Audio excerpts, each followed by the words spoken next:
My dear students, আমাদের ক্লাসের এই অংশে আমরা বস্তুর ভাষা বা ডুবে যাওয়ার কারণগুলো নিয়ে আলোচনা করব। তো বস্তুর ভাষা বা ডুবে যাওয়া নিয়ে 3 ধরনের ঘটনা ঘটে। একটা বস্তু সম্পূর্ণ পানির তলে চলে যায়, পানির নিচে চলে যায়, যেমন টাইটানিক জাহাজ সম্পূর্ণ ডুবে গিয়েছিল সেরকম। 2, বস্তুর ঘনত্ব মানে বস্তু কিছু অংশ পানির নিচে থাকে, বাকিটা ভেসে থাকে, যেটা আমরা সাধারণত জাহাজের ক্ষেত্রে দেখি যে একটা জাহাজ বা নৌকা পানিতে যাচ্ছে, তার কিছু অংশ কিন্তু পানির নিচে থাকে, বাকিটা পানির উপরে থাকে। আর তৃতীয় হচ্ছে যে বস্তুটা সম্পূর্ণ নিমজ্জিত অবস্থায় ভাসে। এই কথাটা মানে হচ্ছে বস্তুটা পানির নিচে আছে ঠিক, কিন্তু একেবারে পানির তলানিতে চলে যায়নি, এটা পানির যে লেভেলটা আছে তার সাথে সামঞ্জস্য রেখে ভাসতেছে। ঠিক আছে, এটা পানির একদম তলে, কিন্তু কেমনে জানে এটা ভেসে আছে। এটা হচ্ছে বস্তু সম্পূর্ণরূপে নিমজ্জিত অবস্থায় ভাসা ব্যাখ্যা। এখন কারণগুলো কি কি? কারণটা হচ্ছে এরকম, একটা বস্তুকে যখন আমি পানিতে ছেড়ে দিব বা তরলে ছেড়ে দিব, সে অবশ্যই কিছু তরলকে সরিয়ে জায়গা দখল করবে। এটাকে বলে বস্তু কর্তৃক অপসারিত সমায়তন পানি, মানে বস্তু নিজের সমায়তন পরিমাণ পানিকে সরিয়ে জায়গা দখল করেছে। আর কোনো ব্যক্তি যখন কোনো রূপে প্রবেশ করে, সেও কিন্তু তার শরীরের সমায়তন বাতাসকে সরিয়ে দিয়ে জায়গাটা দখল করে। ঠিক আছে, এখন এখানে যখন একটা বস্তুকে আমি তরলে ডুবানো হলো, দেখা গেল বস্তুটা যে পরিমাণ পানিকে সরিয়েছে, যদি সেই পানির ওজন বা সেই তরলের ওজন থেকে যদি বস্তুর ওজন অনেক বেশি হয়, বস্তুর ওজন যদি বেশি হয়, তাহলে বস্তুটা তরলের ভিতরে সম্পূর্ণরূপে ডুবে যাবে, একদম তলানিতে চলে যাবে। কারণ সে যে পরিমাণ পানিকে সরিয়েছে সেটা যথেষ্ট না তাকে ধরে রাখার জন্য। এটাকে আমরা অন্যভাবে বলতে পারি, বস্তুর যে ঘনত্ব আছে তা যদি তরলের ঘনত্ব থেকে বেশি হয়, তাহলে বস্তুটি অবশ্যই তরলে ডুবে যাবে। যেমন এক টুকরো লোহার একটা টুকরার ঘনত্ব হচ্ছে ৭৮০০ কেজি পার মিটার কিউব। সেটা পানির ঘনত্ব থেকে অনেক অনেক অনেক বেশি। অবশ্যই লোহা সম্পূর্ণভাবে সেই তরল বা পানিতে ডুবে যাবে, এখানে কোনো কনফিউশন নেই। ঠিক আছে, এখন প্রশ্ন আসতে পারে, তাহলে দ্বিতীয় অবস্থাটা হলো বস্তুর ঘনত্ব যদি তরলের ঘনত্ব থেকে কম হয়, অর্থাৎ বস্তু যে পরিমাণ পানিকে সরিয়ে জায়গা দখল করেছে সেই পরিমাণ পানির ওজনের থেকে বস্তুর ওজন আরো বেশি। বস্তু যতটুকু পানিকে সরিয়ে জায়গা দখল করেছে তার থেকে বস্তুর ওজন অনেক কম, মানে একটু গুলিয়ে ফেলছি, আমি আবার পরিষ্কার করে বলছি। বস্তু যে পরিমাণ পানিকে সরিয়ে জায়গা দখল করেছে সেই পানির ওজনটা বা সেই তরলের ওজনটা বস্তুর ওজনের থেকে অনেক বেশি, তার মানে বস্তু পরিমাণের থেকে বেশি পানিকে সরিয়ে জায়গা দখল করছে। ঠিক আছে, এটা সাধারণত বস্তুটার আয়তন বেশি হলে এরকম হয়, বস্তুর আয়তন বেশি কিন্তু ভর কম। ঠিক আছে, এই ধরনের থাকতে পারে। তো এই ধরনের যেমন ফুটবল কিন্তু আয়তন অনেক বড়, কিন্তু তার ভর কিন্তু তেমন বেশি না। ঠিক আছে, কিন্তু একটা বাটখারা, যেটা দিয়ে আমরা একটা কালে তোমরা বাটখারা দেখেছো কিনা জানি না, বাটখারা দিয়ে সাধারণত ওই নিক্তিতে এক পাশে বাটখারা রাখতো, এক পাশে মাংস যা মাপার হয় তা রাখা হতো, এটার সাথে তুলনা করে মাপা হতো। এখন তো ডিজিটাল নিক্তি চলে আসছে। তো একটা বাটখারা এই সাইজের ছোট, কিন্তু সেটা 1 কেজি বাটখারা, ওটা কিন্তু একটা ফুটবলের থেকে অনেক ভারী। তাহলে দেখো, একটা বস্তুর ঘনত্ব যদি তরলের ঘনত্ব থেকে কম হয়, অর্থাৎ বস্তুর ওজন যদি বস্তুর সমায়তন তরলের ওজনের থেকে যদি কম হয়, তাহলে বস্তুটার কিছু অংশ পানির নিচে যাবে আর বাকি অংশটা পানির উপরে থাকবে। যেমন আমি লোহার উদাহরণটাই টানি, লোহার ঘনত্ব এটা তো, আবার পারদের ঘনত্ব হচ্ছে ১৩৬০০ কেজি পার মিটার কিউব। তুমি পারদের মধ্যে যদি লোহা ছেড়ে দাও, দেখা যেতে পারে লোহাটা বেশি আছে এখানে। আর সর্বশেষ হচ্ছে বস্তুর ঘনত্ব যদি তরলের ঘনত্বের সমান হয়, মানে বস্তুর ওজন যদি সমায়তন তরলের ওজনের সমান হয়, ঠিক আছে, তখন বস্তুটা সম্পূর্ণ নিমজ্জিত অবস্থায় ভাসবে। তুমি কোন একটা বস্তুকে এমন ব্যবস্থা করলে যে তার ঘনত্ব হয়ে গেল ১০০০ কেজি পার মিটার কিউব, তো তরল আমাদের পরিচিত তরল পানির ঘনত্ব ১০০০ কেজি পার মিটার কিউব। ওই বস্তুকে যখন পানিতে ছেড়ে দিবা, কোনোভাবে তুমি একটা বস্তু বানালা যেটা ১০০০ কেজি পার মিটার কিউব, ওই বস্তুকে যখন তুমি তরলের মাঝখানে ছেড়ে দিবা, দেখা যাবে বস্তুটা ডুবে গেছে ঠিক পানির নিচে, কিন্তু একদম পানির নিচে তলিয়ে যায় নাই। ঠিক আছে, পানির যে উপরের লেয়ারটা তার ঠিক নিচে আছে। এটাকে বলা হয় সম্পূর্ণ নিমজ্জিত অবস্থায় ভেসে থাকা। এটা পড়াতে পড়াতে আমার একটা জিনিস একটু মাথায় আসলো যে দিনাজপুর বোর্ড 2017 একটা গাণিতিক সমস্যা ছিল, ঠিক আছে। এই এই নীতির সাহায্যে কিন্তু আমরা নির্ণয় করতে পারি একটা বস্তুর কত অংশ পানিতে ডুবে থাকবে, কত অংশ পানিতে ভেসে থাকবে, এই ধরনের ম্যাথমেটিক্যাল প্রবলেমও করতে পারি। তো এটা সবচেয়ে শর্টকাট উপায় হচ্ছে এরকম, একটা বস্তুর ঘনত্ব ধরো 500 কেজি পার মিটার কিউব। এখন তুমি বস্তুকে তরলে ছেড়ে দিলা, তরল বলতে পানিতে ছেড়ে দিলা, পানির ঘনত্ব হচ্ছে 1000 কেজি পার মিটার কিউব। তাহলে দেখা যাচ্ছে ভাগফলটা আসতেছে কত? ভাগফলটা আসতেছে 0.5 kg per metre cube, sorry 0.5, ঠিক আছে, কাটাকাটি করে কোনো একটা থাকতেছে না, 0.5 অর্থাৎ 50%। এখানে আমি 0.5 তো পার্সেন্টেজ আকারে লিখলে 50% লেখা যায়, অর্থাৎ বস্তুটার অর্ধেক পরিমাণ পানির নিচে থাকবে, বাকি অর্ধেক পরিমাণ পানির উপরে থাকবে। এটা হচ্ছে হিসাব করার একটা নিয়ম। কিন্তু দিনাজপুর বোর্ড 2017 তে একটা গাণিতিক সমস্যা দিয়েছে, সেই সমস্যাটা একটু ভিন্ন প্রকৃতির, সেটা নিয়ে আমরা এখন আলোচনা করব। আশা করি বস্তুর ভেসে থাকা বা ডুবে থাকার কারণটা আমাদের কাছে একদম স্পষ্ট।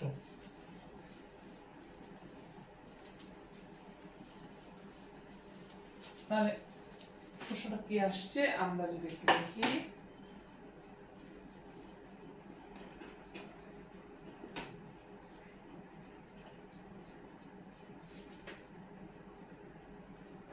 প্রশ্নটা হচ্ছে এরকম যে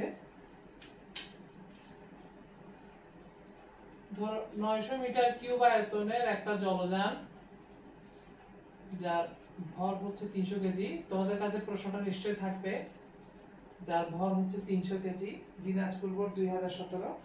এবং বস্তুটাকে যখন একটা তরলে ছেড়ে দিছে, কোন একটা তরলে বা পানিতে ছেড়ে দিছে, বস্তুটাকে দেখা গেছে বস্তুটার উপর একটা প্রবতা বল কাজ করা শুরু করছে। সেই প্রবতা বলের মান হচ্ছে 2.94 into 10 to the power 6 Newton. একটা প্রবতা বল তার উপর কাজ করতেছে, ঠিক আছে, এত এত এত নিউটনের একটা প্রবতা বল তার উপর কাজ করতেছে। এখন কোনো প্রবলেম নাই। এখন বলতেছে কি, জলযানটির আকার অপরিবর্তনীয় রেখে, মানে জলযানটার আমি কোনো আকৃতি চেঞ্জ করতে পারবো না। জলযানটা যে 900 মিটার কিউব আছে ওরকমই থাকবে, আমি চেঞ্জ করতে পারবো না। রেখে সম্পূর্ণ নিমজ্জিত অবস্থায় সাবমেরিন হিসাবে চালাতে চেষ্টা করা হলো। মানে আমি জলযানের আকার চেঞ্জ করবো না, কিন্তু এমন কিছু একটা করব যাতে বস্তুটা এখন তো পানির উপরে ভাসছে বা তরলের উপরে ভাসতেছে, এরপরে সেটার অবস্থা কি হবে জানো? সম্পূর্ণ নিমজ্জিত অবস্থায় ভাসা, মানে এরকম পানির তলে যাবে, একেবারে ডুবে যাবে না আর কি। তো এটা সাবমেরিন তো এভাবেই চলে, সাবমেরিন অবশ্য আরো নিচে নামতে পারে। তো এখানে বলছে আরো বেশি মানে চেষ্টা করা হলো যাতে বস্তুটা সাবমেরিন হিসাবে চলতে পারে। হ্যাঁ, এখন আমাদের প্রশ্ন গহ্বরই হচ্ছে মূলত জিনিস যে ভেসে থাকা অবস্থায় জলযানটির আয়তনের কত অংশ তরলে ডুবে থাকবে। মানে এই যে অবস্থা এখন যে ভেসে আছে, বস্তুটা ভেসে আছে, এখন এটা ভেসে আছে, এটা হচ্ছে নিমজ্জিত অবস্থায় আছে, সম্পূর্ণ নিমজ্জিত অবস্থায় আছে। এই অবস্থায় বস্তুটার কত অংশ তরলের ভেতরে আছে, কত অংশ তরলের বাইরে আছে, এটা আমাকে বের করে দিতে হবে। কত অংশ তরলের ভেতরে আছে, কত অংশ তরলের বাইরে আছে। তো এই ধরনের কেসে সাধারণত করার নিয়ম হচ্ছে বস্তুর ঘনত্ব বের করতে হয়। বস্তুর ঘনত্ব বের করতে হয়। সাধারণ case 300 kg per metre cube 300 kg divided by 900 metre cube, যা আসে 0.33 কেজি পার মিটার কিউব আসতেছে। এবার এটাকে তরলের ঘনত্ব, ধরো এখানে তরল বলতে পানি বুঝিয়েছে, পানির ঘনত্ব দিয়ে ভাগ করে দিয়ে আমরা বের করে ফেলতে পারি যে তার কত অংশ পানির তলে ডুবে আছে, ঠিক আছে। এটাকে যদি তরলের ঘনত্ব দিয়ে ভাগ করে হয়ে যায়, কিন্তু এই ক্ষেত্রে ম্যাথটা এভাবে হবে না, তো নট সো ইজি। কেন নট সো ইজি? কেন এখানে প্লবতার মানটা বলে দিছে, প্লবতা তোমাকে ফিক্সড করে দিছে এখানের মধ্যে, তোমার এখানে প্লবতার মান এর বাইরে যাওয়ার কোনো উপায় নেই। তো ম্যাথটা এইভাবে করে আসলে স্টুডেন্টদেরকে আটকায় ফেলছে, কারণ এইভাবে যাতে এরকম শর্টকাট নিয়মে ম্যাথ স্টুডেন্টরা যাতে ম্যাথ করতে না পারে, প্লবতার মান থেকে তারা বের করে আনে যে বস্তুর কত অংশ পানির নিচে আছে, কত অংশ পানির উপরে আছে, সেটাই হচ্ছে লক্ষণীয় বিষয়। তো আমরা এখন চিন্তা করব যে বস্তুর কত অংশ পানির নিচে আছে, কত অংশ পানির উপরে আছে, এটা আমরা বের করব। তো আমরা একটা কথা জানি স্যার, প্লবতা কি বলে? প্লবতা কি? প্লবতা হচ্ছে বস্তুর সম আয়তন তরলের ওজন। আমি আশা করি ভুল লিখছি না, আমি মোটেও ভুল লিখছি না, ঠিক আছে। প্লবতা হচ্ছে এমন একটা জিনিস যেটা হচ্ছে বস্তুর সম আয়তন তরলের ওজন। তার মানে এই প্লবতার যে মান, এটা থেকে বের করি তো মানে বস্তুর কতটুকু আয়তনের সাথে তার এনকাউন্টার হয়েছে, বস্তুর কতটুকু আয়তন নিয়ে এই প্লবতার মানটা আসছে। একটু দেখি তো, বস্তুর আয়তন ধরলাম ভি, তরলের আয়তন তো 1000 কেজি পার মিটার কিউব জানা আছে, যেহেতু এটা আমাদের পানি, এখানে আমাদের চিরপরিচিত পানি। আর বস্তুর সম আয়তন তরলের ওজন, যখন আমরা ম্যাথ করি তখন আমরা অবশ্যই ঘনত্ব ইউজ করব, তরলের ঘনত্ব। এখানে বস্তুর ঘনত্ব কোনো কাজেই আসবে না, কারণ সম আয়তন এটা আসলে ওজনটা কার তরলের, সেজন্য ঘনত্ব হবে তরলের। তো এটা হচ্ছে 9.8 মিটার পার সেকেন্ড স্কয়ার। এখান থেকে আমরা ভি এর মানটা বের করে নেব, 2.94 into 10 to the power 10 Newton কে আমি ভাগ দিব,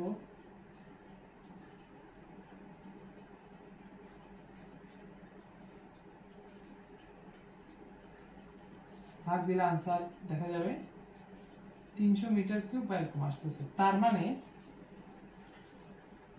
বস্তুর 300 মিটার কিউব অংশ পানির নিচে আছে, বস্তুর 300 মিটার কিউব অংশ পানির নিচে গেছে। সেজন্যই বলা হচ্ছে প্লবতা মানে হচ্ছে বস্তুর সম আয়তন তরলের ওজন, মানে বস্তুর কতটুকু আয়তন পানির ভেতরে ঢুকছে, বস্তুর 300 মিটার কিউব অংশ পানির তলে ঢুকছে। তাহলে এবার অংশ বের করে ফেলো। সুতরাং বস্তুর ডুবে থাকা অংশের পরিমাণ, এভাবে 300 মিটার কিউব লিখতে পারো, অথবা কেউ যদি অনুপাত করে দেখাতে বলে তাহলে অনুপাত করতে পারো। তার ডুবে থাকা অংশ হচ্ছে 300 মিটার কিউব, তার মূল অংশ হচ্ছে, তার পুরো অংশ হচ্ছে 900 মিটার কিউব, তাহলে দেখা যাচ্ছে তার 3 ভাগের 1 ভাগ পানির তলে আছে, 3 ভাগের 1 ভাগ পানির নিচে আছে, আর বাকি অংশ পানির উপরে আছে। তাহলে কতটুকু পানির উপরে আছে বুঝে যাচ্ছে, 1 - 1/3, তার মানে 2/3 অংশ পানির উপরে আছে। 3 ভাগে 2 ভাগ পানির উপরে আছে, আর 3 ভাগের 1 ভাগ পানির নিচে চলে গেছে। এটা হচ্ছে ব্যাখ্যা। তো এখানে আসলে প্লবতার মানটা ফিক্স করে দেওয়া হয়, আমরা এভাবে করতে বাধ্য হয়েছি আর কি এক প্রকার। এখন আমাকে পরের অংশে বের করতে হচ্ছে যে কি ধরনের পরিবর্তনের ফলে উল্লেখিত শেষোক্ত চেষ্টাটি সফল হবে। আমার চেষ্টা কখন সফল হবে, আমি এর আয়তন 900 মিটার কিউব রেখে দিব, চেঞ্জ করব না, কিন্তু এই বস্তু তখন পানির তলে চলে যাবে এবং পানির নিচে সম্পূর্ণ নিমজ্জিত অবস্থায় ভাসবে। এটার একটাই উপায় আছে। কি উপায়? তুমি একটা বস্তুকে পানির তলে কখন ডুবতে বাধ্য করতে পারো, পানির তলে এরকম ডুবে ডুবে জল খাওয়ার মতো ব্যবস্থা কেমনে করতে পারো, যখন বস্তুর ঘনত্ব ওই তরলের ঘনত্বের সমান হয়, তখন এমন একটা ব্যবস্থা নিতে হবে যাতে বস্তুর ঘনত্ব তরলের ঘনত্বের সমান হয়ে যায়। এখন ঘনত্ব কাকে বলে, ঘনত্ব দেখি তো, একটু মনে করি তো। ঘনত্ব সমান হচ্ছে ভর ভাগ আয়তন। খুব ইম্পর্টেন্ট কথা, ঘনত্ব মানেই হচ্ছে ভর আর আয়তনের ভাগফল। তো ভর আর আয়তনের যে ভাগফল, ঠিক আছে, আমি তো আয়তন পরিবর্তন করতে পারবো না, আমাকে তো বলে দিয়েছে আকার পরিবর্তন করা যাবে না, প্রশ্নে বলা আছে আকার পরিবর্তন করা যাবে না।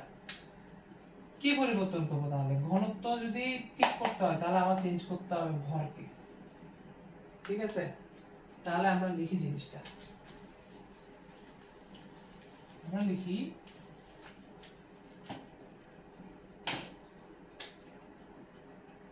বস্তুটিকে তরলে সম্পূর্ণ নিমজ্জিত ভাবে ভেসে থাকা সাবমেরিন বানাতে হলে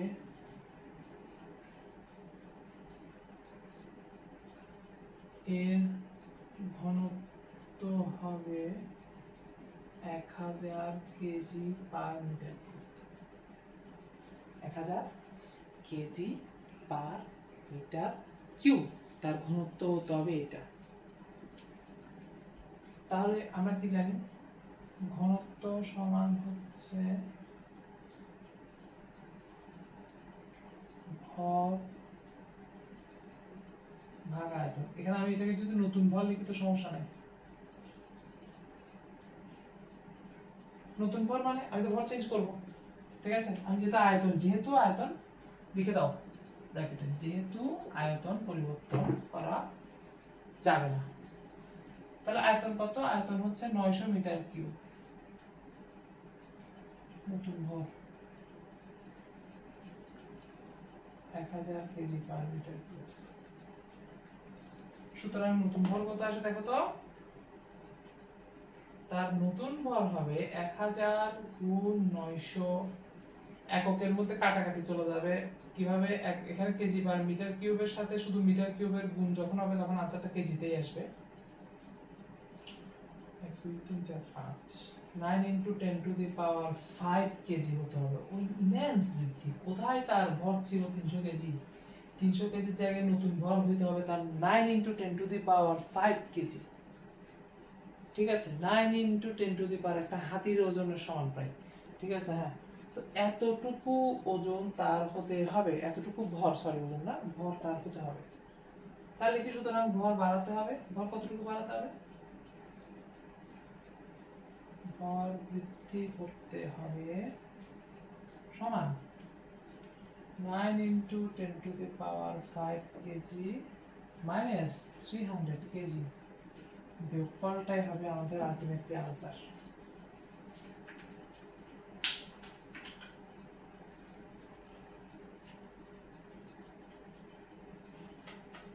(8.99 into 10 to the power 5) 8.997 into 10 to the power 5 KG. অর্থাৎ তুমি যদি এর মধ্যে এত কেজি ওজন, এত কেজি ভর যোগ করতে পারো, তাহলে এই একমাত্র বস্তুটা সাবমেরিন অবস্থায় চলতে পারবে, সাবমেরিনে পরিণত হবে তোমার বস্তুটা। তুমি এতটুকু ভর অ্যাড করে রাখো, ঠিক আছে? এখন আবার অনেক সময় এটা পড়াতে গিয়ে পানি নিয়ে এরকম পানির মধ্যে ডোবাচ্ছি ভাসাচ্ছি এরকম নিয়ে পড়াতে গিয়ে হঠাৎ প্যাসকেলের সূত্রের একটা ব্যাপার মনে পড়ে গেল। যেহেতু মনে পড়ে গেল তোমাদের সাথে একটু আলোচনা করে ফেলি, ঠিক আছে? সেটা হচ্ছে,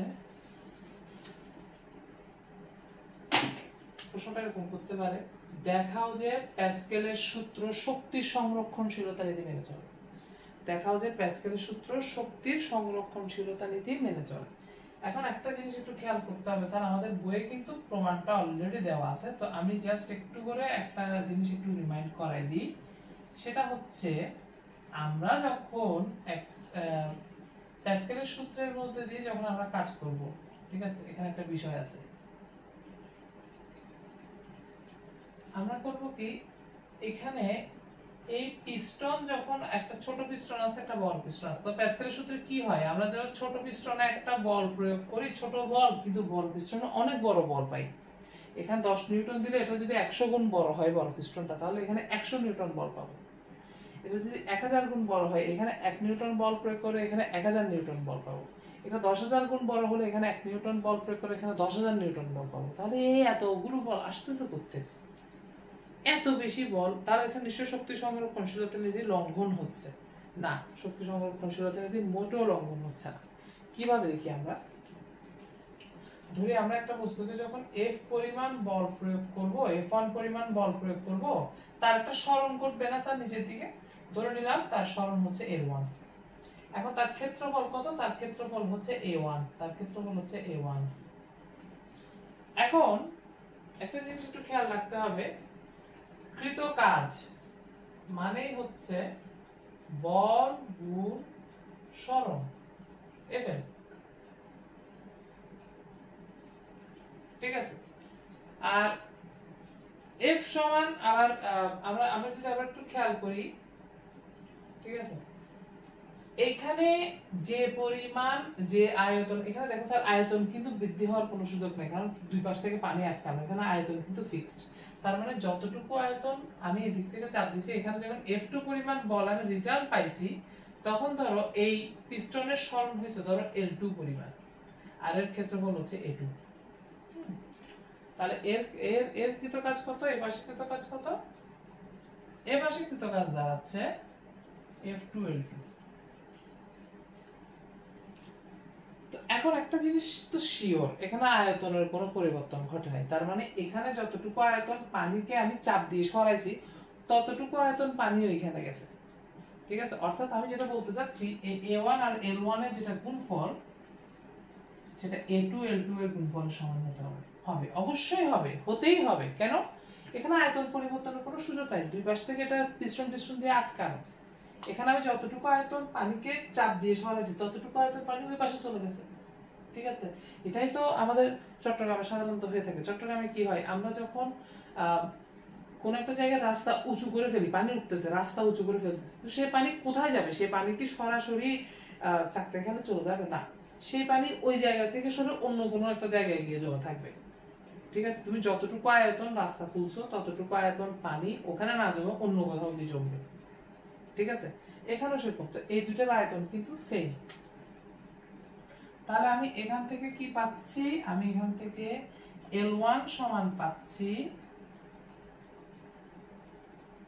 A2 by A1 into L2। তাহলে এখানে যদি আমি L1 এর মানটা বসাই F1 into A2 by A1 into L2। এখন প্যাসকেলের সূত্রে আবার কি বলে? প্যাসকেলের সূত্র হচ্ছে F1 by F2 সমান হচ্ছে A1 by A2, এটা আমরা সবাই জানি। তাহলে এখান থেকে F1 সমান কি পাই? A1 by A2 into F2।